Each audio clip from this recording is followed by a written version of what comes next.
नमस्कार, आप देख रहे हैं मेरठ न्यूज 24 लाइव और मैं आपके साथ प्रीति ठाकुर।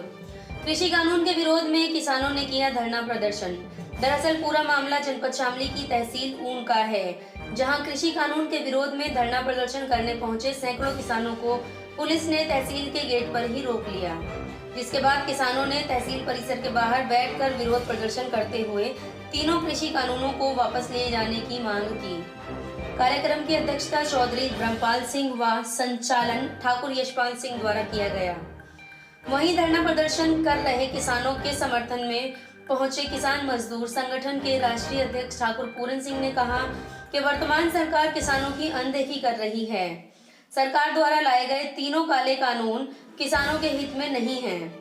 सरकार किसानों के प्रति तानाशाही का रवैया अपना रही है। जब तक सरकार इस कानून को वापस नहीं लेगी तब तक हम इस लड़ाई को लड़ते रहेंगे, चाहे इसके लिए हमें किसी भी परिस्थिति से गुजरना पड़े।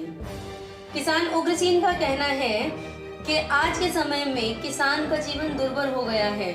सरकार द्वारा किसानों की आय दोगुनी कराने का वादा किया गया था, लेकिन इस काले कानूनों को लाकर सरकार किसान के अस्तित्व को ही खत्म करना चाहती है। किसानों द्वारा तीनों कृषि कानूनों को वापस लिए जाने, पूरे भारत में एक समान बिजली बिल लागू किए जाने व बकाया गन्ना भुगतान सहित 5 सूत्रीय मांग को लेकर उप जिला अधिकारी उन मनी अरोड़ा को ज्ञापन देकर धरना समाप्त कर दिया गया। इस दौरान जेजाना थाना प्रभारी सर्वेश कुमार भारी पुलिस बल के साथ धरना स्थल पर मौजूद रहे। बने रहिए शामली ऊन से हमारे संवाददाता अकबर राणा की रिपोर्ट के साथ मेरठ न्यूज 24 लाइव।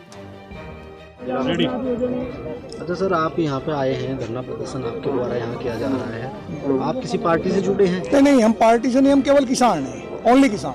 हमारा किसी पार्टी से कोई संबंध नहीं। और फिर यहाँ झंडा भी राष्ट्रीय झंडा है। क्या मांगे हैं, क्या मामला है?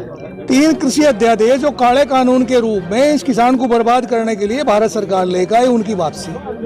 उनमें किसान संगठनों को बिठा के, किसान जिम्मेदार लोगों को, अर्थशास्त्रियों को बिठा के उस पर संशोधन करके उसे किसान हित के लिए, जिससे उन्हें फायदा हो, उसे दोबारा ले आओ। ये मांग बिजली के बिल, भाई मैं एक बात पूछने चाह रहा, पंजाब में बिजली फ्री, हरियाणा में 400 रुपये बीघा महीना, हमारे यहाँ 1600 रुपये महीना। मैं पूछना चाहूँ, क्या हरियाणा से हमारी फसल 4 गुनी ज्यादा है, या हमारी फसल का 4 गुना हरियाणा की फसल के मुकाबले भाव ज्यादा है? जब बराबर है तो फिर बिल उनकी बराबर क्यों नहीं होता? गन्ने का पेमेंट है, आज तक नहीं दिया, चलो गन्ने के पेमेंट को ही मान लेंगे, नहीं दिया, लेकिन ताज्जुब की बात तो ये है कि आज तक पर्ची पर रेट ही नहीं गिरा, जिससे यही हमें संतुष्टि हो जाए कि इस रेट के पैसे हम मांग लेंगे। कोई रहा ही नहीं। रही बात ये जो किसान को बतावे नकली असली, भाई यहाँ दिल्ली बॉर्डरों पे असली किसान तो पड़ा और वह नकली किसान भी पड़ जाओ। हम तो पड़े इस वजह से कि इस अध्यादेश को वापिस लो, और वो किसान इस वजह से आगे पड़ जाओ। अब ये किसान नुका नहीं रहना चाहिए, देखे किसकी माँ में ताकत है। वो कई दिन रुके वहाँ, और हम तो पड़े ही 1 महीना हो गया हमें तो। नाम आपका? ठाकुर यशपाल सिंह। ये धरना प्रदर्शन आपके द्वारा यहाँ पे जो किया जा रहा है, क्या मामला है? देखिए, आज की तारीख में जो ये 3 का अध्यादेश लेकर आई है सरकार, बिना किसी की सलाह के, कम से कम जब ये इस कानून को ला रहे थे तो एक तो उन्होंने समय बहुत गलत चुना। जब देश आपदा के दौर से गुजर रहा था, जिस दौरान देश में कोई भी मतलब सारे प्रतिष्ठान बंद थे, सारे दफ्तर बंद थे, उस दौरान अकेला किसान इस देश का पेट भर रहा था। तो कम से कम उन किसानों को बुला के ये तो पूछ लेते कि हम इस अध्यादेश को लेकर आ रहे, किसान प्रतिनिधियों की भी इसमें रजामंदी होनी चाहिए थी। दूसरी चीज़ ये जो पश्चिम मॉडल यहाँ पर लेकर आने चाह रहे हैं, ये कॉन्ट्रैक्ट खेती का, और ये जो इन्होंने को बिल लेकर आ रहे हैं, ये जिससे भंडारण वाला है, तो उसमें कम से कम ये पश्चिम देशों से वो तो देख लें। ये तो चाइना में, अमेरिका में, पश्चिम देशों में 1960 में लागू हुआ। 1960 में लागू होने के बाद में उस देश के किसानों की हालत क्या है? वहाँ का अगर कहीं वहाँ की सरकार बहुत मजबूत सरकार और धनाढ़ सरकार ना हो तो वो सब्सिडी से किसानों का पूरा बांट रही। ये तो सब्सिडी खत्म करके और किसानों को भिखमंगा लग रहे बना। जिस सरकार पे 70 साल देश को आज़ाद हुए हो गए, इन पे पोटास का कट्टा बनाना नहीं आया। अरे ये तो हल हमारे बड़ों ने बनाए, उसमें इनकी वो नहीं सलाह, खुरपा हमारे बड़ों ने बना, उसमें इनका कोई वैज्ञानिक का वो नहीं लगा। ये तो हम किसान खुद वैज्ञानिक और अपने सिस्टम से ना खेती करें। तो इस देश की सरकार ने आज की तारीख में किसान को तो बिल्कुल भूखा करने का प्रोग्राम बना दिया। उन 2006 में इन्होंने APMC वहाँ पे ख़त्म कर दी बिहार में। आज की तारीख में ये बिहार की स्थिति देख लें कि वहाँ पे गेहूं का क्या रेट हो रहा। हरियाणा और देखो, इनको चाहिए कि हरियाणा और पंजाब का जो किसान है वो सबसे संपन्न किसान है। कम से कम पूरे देश के किसानों को हरियाणा और पंजाब के बराबर बना लें, उनकी आय पंजाब के उनके बराबर कर दें। इनका प्रोग्राम है कि इनकी आय बिहार के बराबर करो किसानों की। जब एपीएमसी खत्म हो जाएगी तो गेहूं और ये किस रेट बिकेगा? बिहार में 900 और 1000 रुपये क्विंटल गेहूं व्यापारी खरीद कर हरियाणा पंजाब की मंडियों में बेचता है। धान की हालत ये है कि धान को ये बिल्कुल भी किसी कीमत पे, जितना इन्होंने कहा ना कि हमने हर जगह सेंटर खोल रखे, एक गांव का गेहूं नहीं, धान नहीं खरीद सकते। तो बहुत हाल खराब इन लोगों के हैं। इस सरकार की नीतियों से हम दुखिया रहे। जब तक ये काले कानून वापस नहीं होंगे, गांव-गांव में आंदोलन होगा और पूरा सहयोग हम उन किसानों के पक्ष में देंगे और इन आंदोलनों को जब तक चलाएंगे जब तक ये बिल वापस नहीं होंगे। और लगातार किसान सड़कों पे है, किसानों के द्वारा धरना प्रदर्शन किया जा रहा है, लेकिन सरकार बिल वापस देने के लिए राजी नहीं है। क्या रणनीति आपकी है? देखो, पहली तो मैं आपको एक बात बताऊं, एक तो ये मांग शब्द जो है ना, ऐसी बात, एक तो इसे हटाओ। मांग हमारी कहाँ है? हमारा तो अधिकार है।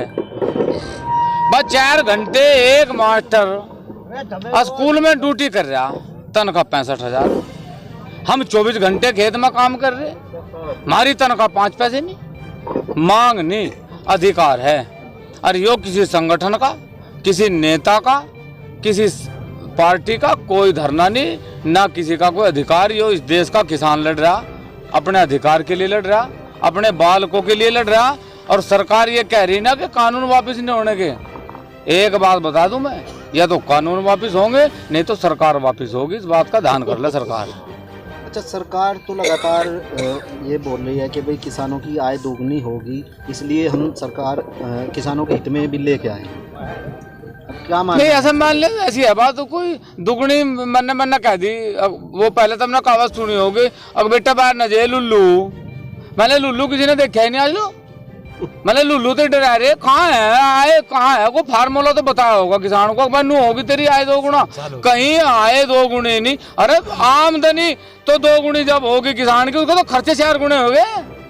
मैंने बिजली का बिल देख लो, पिछले 4 साल हो लिए। ये तो महात्मा मांगा था, खावा था भले आदमी से, नहीं तो सोचनी चाहती। अगर इस पर अंडे पे भी 2-4 रुपए बढ़ा देता, किसान के बालकों की फीस चली जाती, बिजली का बिल चले जाता। ऐसी है बात। अक मछली पानी में और बकरी झाड़ी में बांध रखी, दोनों मरेंगी।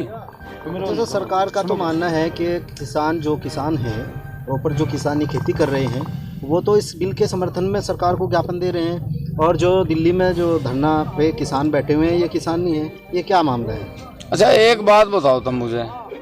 मान लिया अगर छात्र नू कहे मुझे नौकरी दो, तो वो तो टुकड़े टुकड़े गैंग।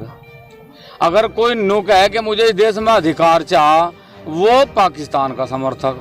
आज किसान बॉर्डर पे अगर अपना अधिकार मांग रहा तो वो खालिस्तानी। अच्छा, मेरी समझ में एक बात नहीं आ रही, जब वो खालिस्तानी है, सरकार पर तोप है, बंदूक है, धारा है, पेंसिल है, उन्हें पकड़ के जेल में क्यों नहीं घेरती? मेरी समझ में नहीं आ रही। फिर उन्हें खालिस्तानियों को वार्ता पे बुलाया क्यों रही? आ जाओ भाई, वार्ता करेंगे। अरे खालिस्तानी है, पकड़ो, जेल में घेरो। कोई खालिस्तानी नहीं, अपनी कमी को छुपाने के लिए षड्यंत्र कर रही सरकार। और इस षड्यंत्र से सरकार को नुकसान नहीं होने का। इनके दिमाग में बात हो कि 6 साल में ही